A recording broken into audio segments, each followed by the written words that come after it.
नमस्कार प्यारे भक्तों, स्वागत है आपका मेरे चैनल सोनी वीडियोस में। कैसे हो आप सब, ये सब बताने के लिए कमेंट बॉक्स में जय श्री राधे अवश्य लिखें। दोस्तों, आज की इस वीडियो में हम बात करेंगे अहोई अष्टमी के व्रत के बारे में। देखिए, आज हम आपसे बात करेंगे कि अहोई अष्टमी का व्रत किस दिन रखा जाएगा। 24 अक्टूबर को रखा जाएगा या 25 अक्टूबर को रखा जाएगा। इसके बाद अहोई अष्टमी की व्रत पूजा हम कैसे करनी है, और अगर आपने अहोई अष्टमी के व्रत वाले दिन ये 3 उपयोग अगर आपने कर लिए तो आपकी सभी इच्छाएं पूरी करेंगी माता रानी और आप बहुत ही मालामाल हो जाएंगे। चलिए इस वीडियो को ध्यान से सुनिएगा और पूरी जानकारी आप लीजिएगा ताकि बाद में कोई भी आपको दिक्कत परेशानी ना हो। और 3 उपयोग जो मैं आपको बताऊंगी वो आगे बताऊंगी वीडियो में, तो आप वीडियो के एंड तक जरूर बने रहिएगा। चलिए वीडियो को शुरू करते हैं। देखिए, अहोई अष्टमी का जो व्रत होता है वो कृष्ण पक्ष की अष्टमी तिथि को रखा जाता है। अहोई अष्टमी का व्रत जैसे आप करवा चौथ का व्रत रखते हैं अपने पति की लंबी उम्र के लिए, ऐसे ही अहोई अष्टमी का व्रत अपने बच्चों की लंबी उम्र, उज्जवल भविष्य और अच्छे स्वास्थ्य के लिए रखा जाता है। इसे महिलाएं बच्चों की आयु के लिए रखती है, अपने बच्चों की लंबी उम्र के लिए इस व्रत को करती है। देखिए, जिन महिलाओं के बच्चे नहीं है, संतान नहीं है, तो वो महिलाएं इस व्रत को मतलब बच्चों की प्राप्ति के लिए या फिर पुत्र प्राप्ति के लिए या फिर संतान प्राप्ति के लिए इस व्रत को करती है। तो ये व्रत बहुत ही महत्वपूर्ण होता है। अब देखिए, अष्टमी तिथि के बारे में हम बात कर लेते हैं। देखिए, पंचांग के अनुसार अष्टमी तिथि जो है वो 24 अक्टूबर को सुबह 1:18 पर शुरू होगी और 25 अक्टूबर को सुबह 1:58 तक रहेगी।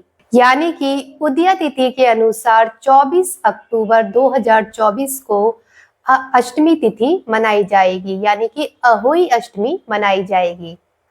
देखिए, अब हम बात कर लेते हैं कि अष्टमी की पूजा हमें किस प्रकार से करनी है। देखिए, सबसे पहले आपको 24 अक्टूबर को सुबह प्रातः काल में उठ जाना चाहिए, जल्दी उठना चाहिए, ब्रह्म मुहूर्त में हमें उठना चाहिए। उठने के बाद हमें स्नान आदि करके जो भी हमारे निजी कार्य है उसे संपूर्ण करके, उसके बाद स्नान करने के बाद आपको लाल वस्त्र धारण करना होगा। लाल वस्त्र धारण करने के बाद आपको पूजा पाठ करनी होगी, पूजा का संकल्प लेना होगा। देखिए, संकल्प लेने के लिए आप हाथ में गेहूं ले सकते हैं, अनाज ले सकते हैं, कुछ भी, या फिर अक्षत ले सकते हैं, फूल ले सकते हैं। आप लोगों को खाली हाथ जो है संकल्प नहीं लेना है, तो आप उसका संकल्प कर लेंगे। हाथ में सीधे हाथ की तरफ अपना अनाज रख के, कुछ भी रख के आप लोग संकल्प लेंगे। संकल्प करने के बाद आप जिस स्थान पर पूजा कर रहे हैं उस स्थान को अच्छे से गंगा जल से साफ कर लेंगे। वहां पर आप एक चौकी बिछा लेंगे। चौकी बिछाने के बाद उस पर लाल रंग का आप वस्त्र बिछा लेंगे। उसके बाद आप लोग अहोई माता की तस्वीर को विराजमान कर देंगे। देखिए, कहीं कहीं पर ऐसा होता है कि कहीं कहीं तस्वीरें ले आते हैं लोग, फोटो मिल जाती है, लेकिन कहीं कहीं पर गेरू से अहोई माता जो होती है दीवार पर बनाई जाती है, तो उनका पूजन किया जाता है। तो सबसे पहले आप अहोई माता को स्थापित कीजिए, उनके ऊपर लाल चुनरिया उड़ाइए, उनको लाल चुनरी समर्पित कीजिए, उनको भोग समर्पित कीजिए। भोग समर्पित करने के बाद आप उनको तिलक लगाइए। तिलक लगाते समय आप ओम लक्ष्मी भ्यो नमः इस मंत्र का जाप कर सकते हैं। और आप सबसे पहले अहोई अष्टमी के व्रत हो, चाहे करवा चौथ का व्रत हो, चाहे कोई भी व्रत हो, आपको सबसे पहले श्री गणेश जी की पूजा करनी है विधि विधान से। ओम गणपते नमः, ओम गणपते नमः, ओम गणपते नमः, इस प्रकार से आप इन मंत्रों का जाप कर सकते हैं और गणेश भगवान जी को विराजमान कर सकते हैं, उनकी पूजा पाठ कर सकते हैं। उसके बाद ही आप अहोई अष्टमी का पूजन कीजिए। देखिए, इसके बाद आप संकल्प लेने के बाद आप लोग पूजा पाठ कर सकते हैं, अच्छे से कथा सुन सकते हैं। महिलाएं इस व्रत में कथा जरूर सुने। कथा सुनने से उन्नति की प्राप्ति होती है। तो आप लोग कथा अवश्य सुने और कथा सुनने के बाद शाम के टाइम आप तारों की छांव में आप लोग अपने व्रत को तारे देखकर, कहीं कहीं जगह पर चंद्रमा देखा जाता है और कहीं कहीं जगह पर तारों को अर्घ दिया जाता है। तो आप लोग को यहाँ जैसा होता हो आप लोग वैसे कीजिए। आप लोग चाहे तारों को अर्घ देकर या फिर चंद्रमा को अर्घ देकर अपने व्रत को संपूर्ण कीजिए। उसके बाद अपने जो बेटे हैं, अपने जो जो घर में बच्चे हैं आपके, जिसके लिए आपने ये व्रत किया है, उनके हाथ से जल ग्रहण करके अपने व्रत को संपूर्ण कीजिए।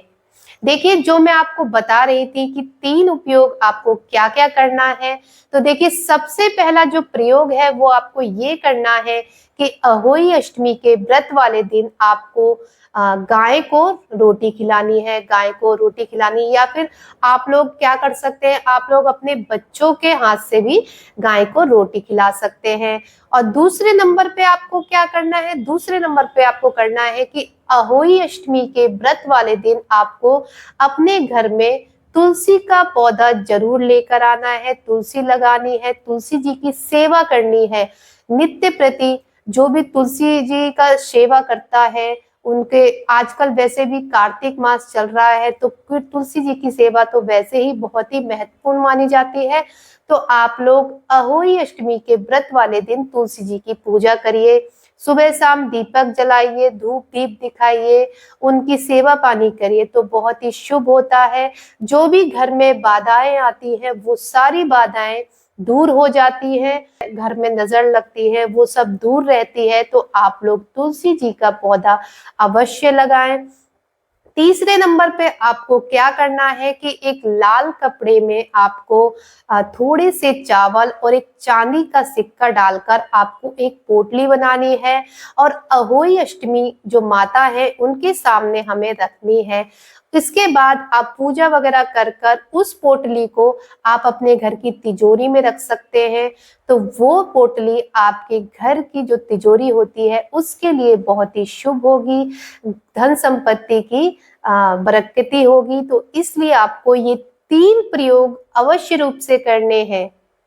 देखिए दोस्तों, अहोई अष्टमी के व्रत में आप स्याऊ माता की भी पूजा करते हैं, स्याऊ माता को धारण करते हैं। उनका चांदी का जो होता है स्याऊ माता बनवाते हैं, उसमें चांदी के ही 2-2 मोती धारण करते हैं अपने बच्चों के नाम के। हर साल आपको 2 मोती धारण करने होते हैं उसमें, तो ये भी आप अवश्य रूप से कीजिएगा।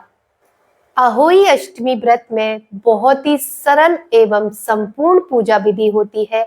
अगर आपको ये पूजा विधि नहीं आती है तो आप लोग मेरी वीडियो में जाकर इस पूजा विधि को देख सकते हैं। मैंने आपको पूजा विधि डाली है वीडियो में, आप लोग वो देख सकते हैं। आप लोग अहोई अष्टमी की कथा भी सुन सकते हैं।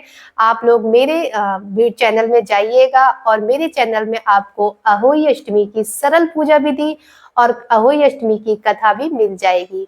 तो आप लोग वहां से भी अहोई अष्टमी की पूजा विधि देख सकते हैं। चलिए दोस्तों, ये थी अहोई अष्टमी से जुड़ी हुई कुछ बातें जो मैंने आपको बताना चाही।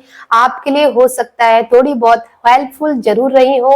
अगर आपको लगे कि हाँ हेल्पफुल है तो आप लोग मेरे वीडियो को लाइक जरूर करें, मेरे चैनल को सब्सक्राइब करें ताकि आगे भी आपको इसी तरह से वीडियो मिलती रहे। बेल आइकन दबाना बिल्कुल मत भूलिएगा ताकि आने वाले नए वीडियो के नोटिफिकेशन आपको सबसे पहले मिले। अब मिलते हैं अगली वीडियो के साथ, तब तक के लिए जय श्री राधे।